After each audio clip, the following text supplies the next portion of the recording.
హైదరాబాద్లోని మధురా నగర్లో కుటుంబం అదృశ్యమైన ఘటన చోటు చేసుకుంది. రహమత్ నగర్, కార్మిక నగర్కు చెందిన ప్రీతిరాజ్, జ్యోతి భార్యాభర్తలకు మౌనిక, నందిని, యశస్విని అనే ముగ్గురు ఆడపిల్లలున్నారు. ప్రీతిరాజ్ సనత్ నగర్లో సెక్యూరిటీ జాబ్ చేస్తుంటాడు.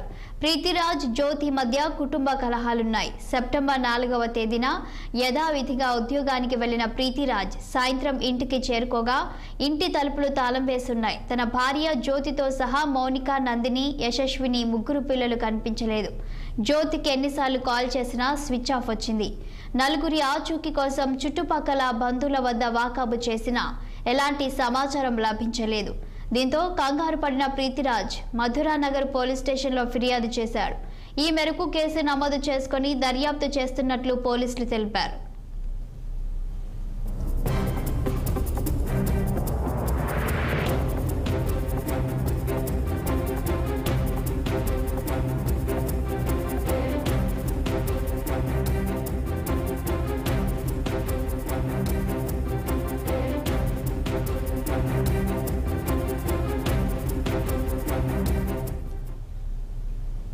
హైదరాబాద్లోని అమీన్పూర్లోని స్వర్ణ